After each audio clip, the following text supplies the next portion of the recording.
What is happening, guys? Welcome back to another video. Today is going to be an exciting day. We finally get to lay down some color and some clear, but there is a couple little things that I messed up on. We got to fix real quick before we can throw some color down. Let's check it out. Let's get right into it. Get these fixed up and ready for paint. So first things first, on these flares, I had a little bit of a sand through right there, and then on this one as well, you can see right there. Honestly, I don't know if it's 100% necessary to go through and touch those up, but it's been bugging me and I don't want to worry about it. So we're going to mix up a little primer for that. Also, along this tape line, when I pulled the tape off, the high build kind of rolled over the tape, and when I pulled it up, I didn't cut it, and it kind of chipped off the paint right there and right there. So I'm going to remask this thing, and I got a little touch-up gun. I'm just going to touch these areas up just a little bit just to make sure we don't have any issues. Touch that stuff up. This primer takes like an hour to sand, so we should be able to just touch it up just a little bit, scuff it, flatten it out, and then we can go into paint. So let's mix up a little bit of primer and touch up these spots.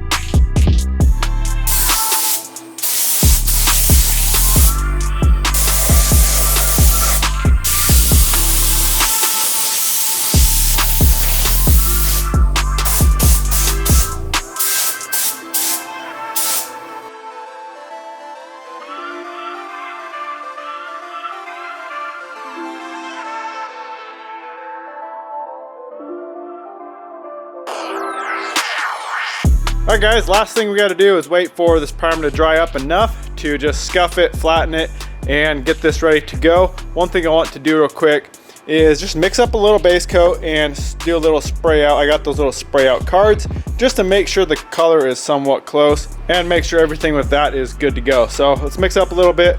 I'm just going to throw it in the little touch-up gun.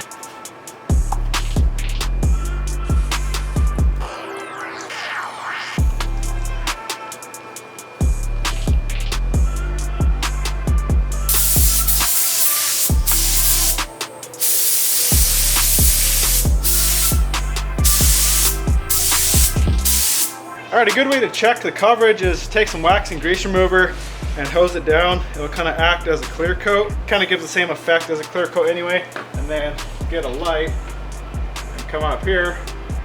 And that, honestly, is really, really close. I don't really see much difference other than it's a little more shiny because the fender obviously needs a little buff, but that's a very, very close, hopefully you guys can see that on the camera, that's a very close match.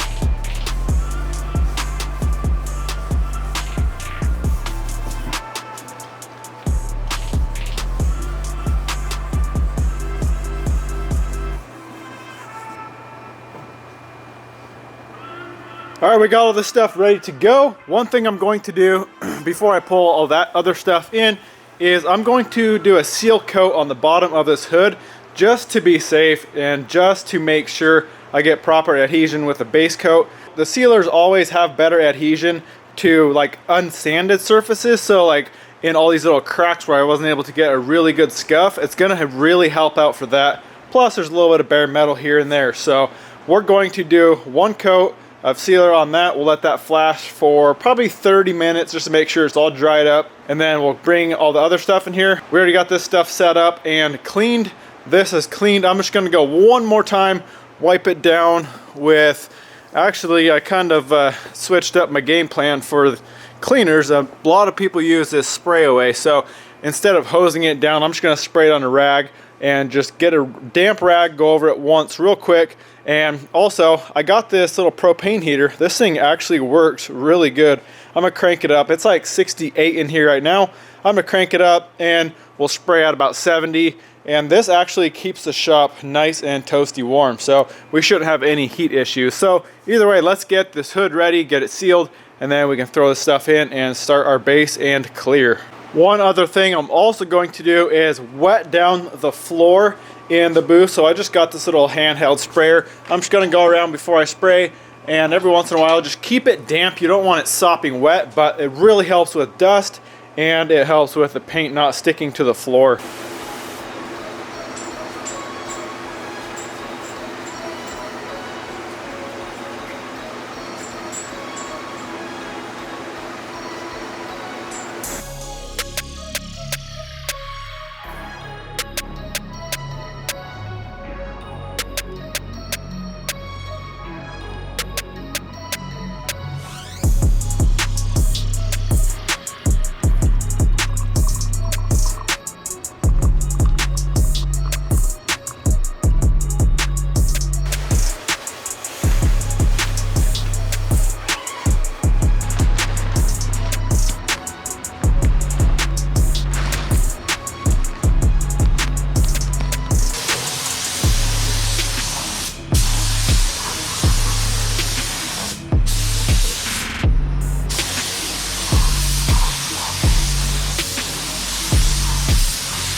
Alright, we are now a day later. This stuff is nice and dried up. I was able to keep the shop around 70 all night long. So we are nice and dried up. It's almost probably, you could almost probably buff it by now, but it did turn out pretty good. We got dirt like usual and some orange peel. These flares, really not too terrible on the peel.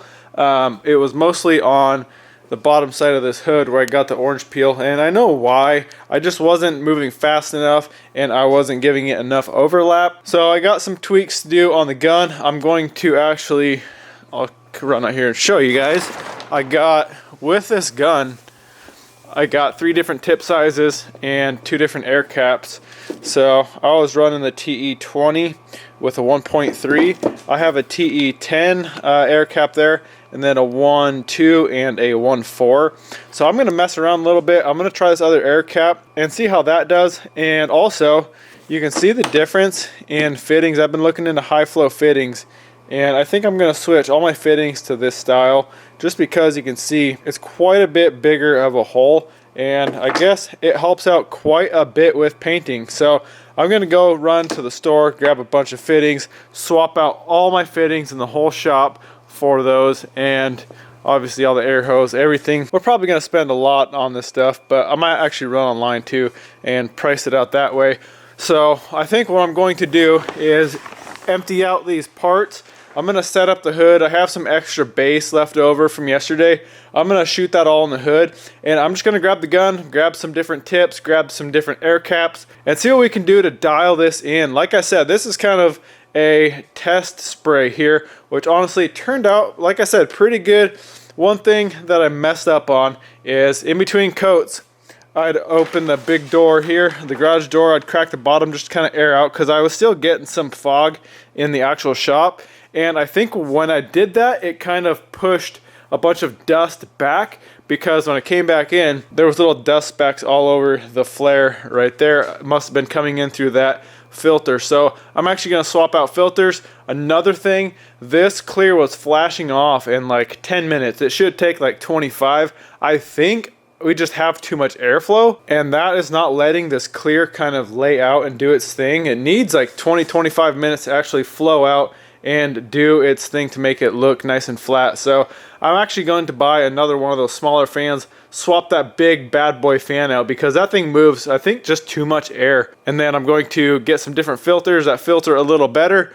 You can see these filters were working. They are completely green, but like I said and like I thought, the main shop did still get full of kind of just fogginess. It wasn't super bad, but I think with a little bit less airflow, it won't be pushing as much through the filters. I don't know. We're going to mess around with it, see if we can dial this in.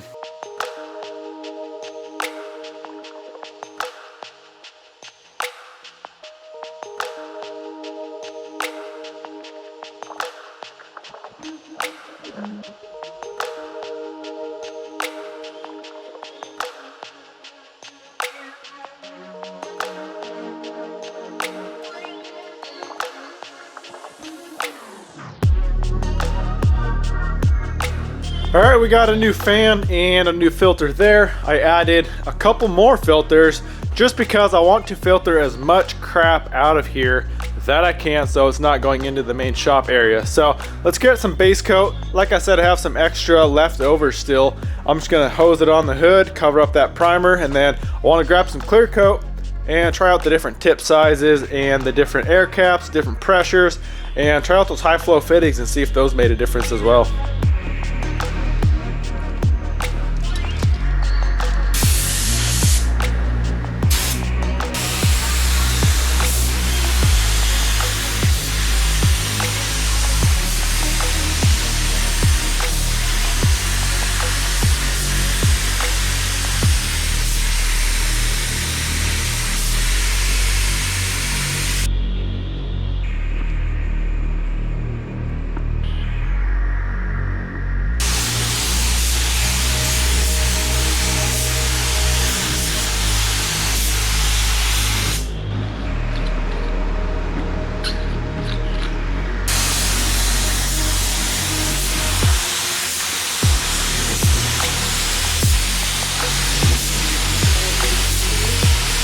All right, after messing around a little bit on this hood, you can see we got some orange peel up here. That was with the 1.3 and the TE20.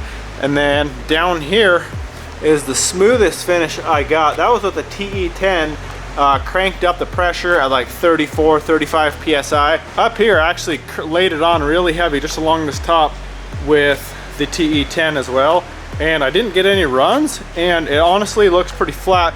It's honestly a little bit hard to tell just because there's so much dirt and crap on this hood. I never even cleaned it, so it probably would have helped out to clean this thing a little bit better. Over here, I think that was with the TE10. You can see that's just kind of a little bit dry spray, but not a whole lot of texture. So I think I like that TE10 air cap a little better just because you can run a little bit higher pressure with it. And I feel like that atomizes the paint better and gets it to lay down a little bit flatter. Also, another thing I was doing is moving faster, but doing like a 75% overlap. So instead of going slower to get more paint on and then dropping way down and going slow to get more paint, I was going a little bit faster and a little bit more overlap. And that's what a lot of people seems like watching videos of the professionals paint. Seems like that's what they do. So what I want to do now is get out here on this hood.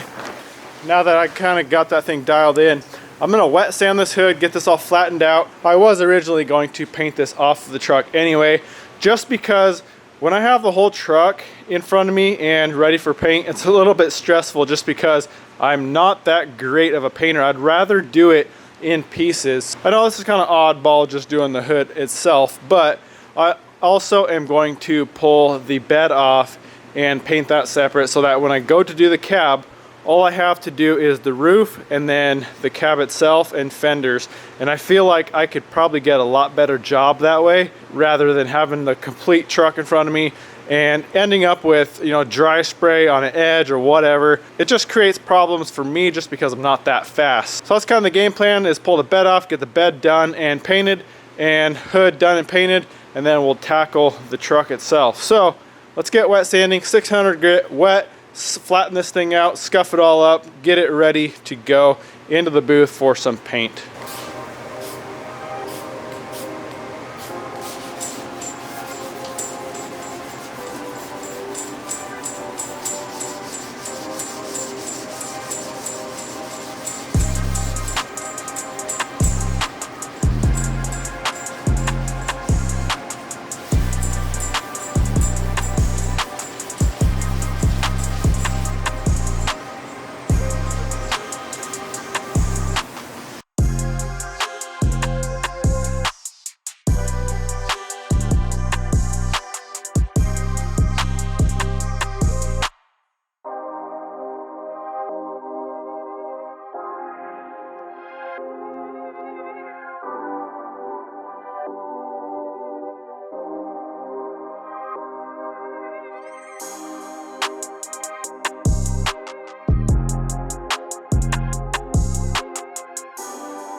Alright, we are outside letting the shop air out a little bit. So this time clear coat turned out a little bit better. I did 3 full coats, and I did 3 coats of base as well as a drop coat. If you guys don't know what a drop coat is, on metallic colors, if you spray them too heavy, the metallics kind of pool and settle differently, and it can create mottling, which just looks like blotchy color, blotchy metallics. So what you do on a drop coat is just back up a little bit, do like a light coat from like 12 inches away, just kind of distribute the metallics nice and even, and then you're ready for clear. So what I did is actually reduced the 3rd coat 5%, and that seemed to help a little bit. I will say that moving faster and using more overlap definitely helped, but I still got some orange peel. I'm trying to figure out how to completely eliminate orange peel. I know it's very hard to do, especially without a real booth and a lot of experience. I think experience is the biggest thing, and I don't really have that much experience painting, but we're getting somewhere. It's getting better. Definitely got enough clear on there to cut and buff it just fine. So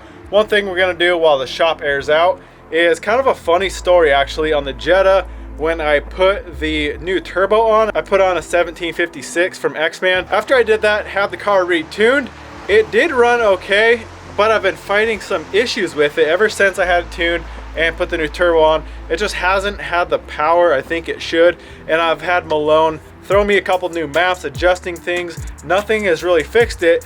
The other day I was driving home, and a couple years ago in this car I got a check engine light for the mass airflow sensor, and something clicked in my mind that there's something up with my MAF. So what I actually have on the car is a 3-inch MAF housing and a MAF from a PD 150. That's like a European model. It's a bigger MAF, it's like a 1/2 inch bigger, and you have to adjust the tune for that MAF. Now when I sent Malone my mod list for the car, I completely spaced that, and it randomly came to me. So I got a new map for it right now. We're gonna go load it on and see if this thing runs. I really think it's gonna be at full power now. Having it tuned for that smaller MAF and having a bigger MAF on really causes problems, because the MAF is seeing a different airflow than it actually should.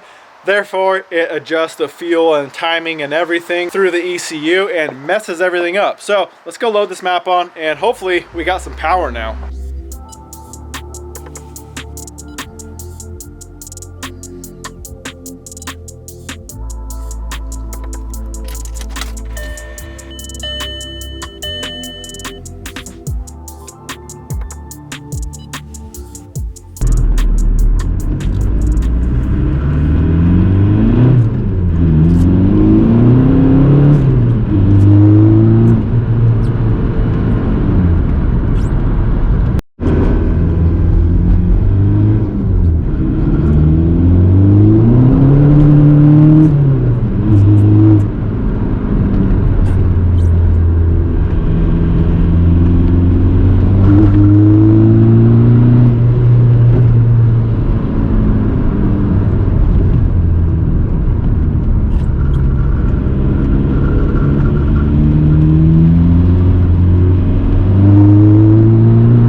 Well guys, I think we got it figured out. This thing runs a lot better, a lot more power. Before it just kind of die and fade off at the top end, now it pulls all the way through the RPM. So I think we got it figured out. Having it tuned for the right MAF definitely makes a big difference. So we're gonna let the shop air out for a bit. We'll get back in there. I'll show you guys a final look at that hood. And then the next video, we gotta focus on getting the bed painted. Well guys, here's the hood. It's kind of starting to dry up a bit. It's been a couple hours.